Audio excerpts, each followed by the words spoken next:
Before we begin, I just wanted to gently say that this episode talks about the death of a parent in grief.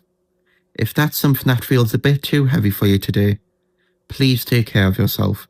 Pause, step away, and come back when you're ready.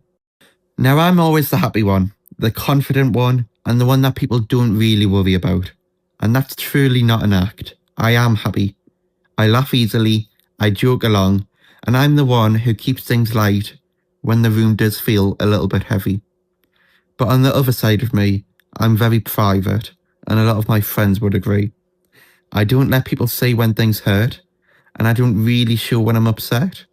And that's because I learn how to stay composed and how to hold everything together. And I know that is very hypocritical because I do post a lot of stuff saying talk about your feelings with your friends and your family, and I don't do that much. So maybe I need to take on some of my own advice. And that's not because I didn't feel any of those things. It's because I didn't know what would happen if I let them out. Now, when my dad died earlier this year, I was there. I was sitting right next to him, holding his hand and telling him how much I loved him. I remember the room, the stillness, and the way that time felt strange, like it wasn't moving properly. And I stayed with him in that bed. I didn't leave. I didn't look away. And when the time did come, I didn't scream. I didn't collapse. And I didn't do any of those things that people think grief is supposed to look like. It just went quiet. After that, everyone expected me to fall apart. And when I didn't, people assumed that I was okay. So I carried on. I started my first ever job. I carried on in life. I smiled, I stayed strong, and I was fine. But grief doesn't disappear just because you don't talk about it. It doesn't fade away because you're young, and it doesn't care that you've got lessons to attend or even exams to sit. It stays with you. It settles into the background, and it becomes something that you carry quietly every single day. And what people don't realise is that kind of loss is not rare whatsoever. Millions of young people lose a parent before they turn 18. Millions of teenagers sitting in classrooms, laughing with their friends, scrolling on their phones, while carrying something that may have changed their entire world. And most of them never talk about it. I'd watch some of my friends struggle, some of them laugh, and some pretended like they weren't hurting.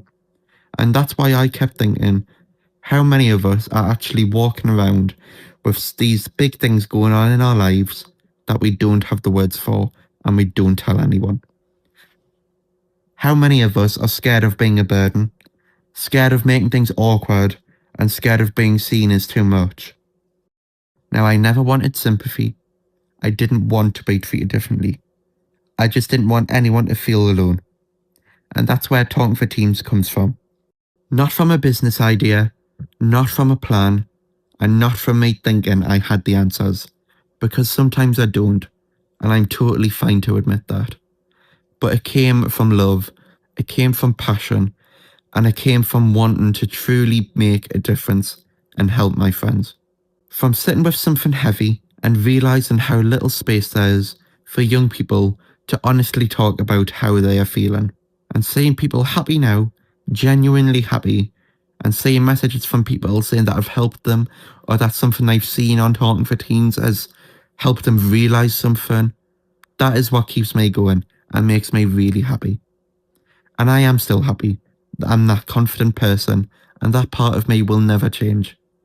But now I know something that I never knew before.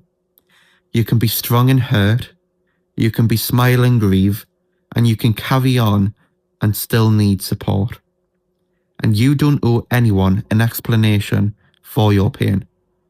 Now, if this podcast exists for any reason at all, it's for the people who seem okay on the outside, but are carrying everything on the inside. And that is why Talking for Teens is here. You are not weak for that. You are human. And you are not alone. Ever. Thank you so much for listening. And I really hope this deep, raw episode has helped. See you in the next one.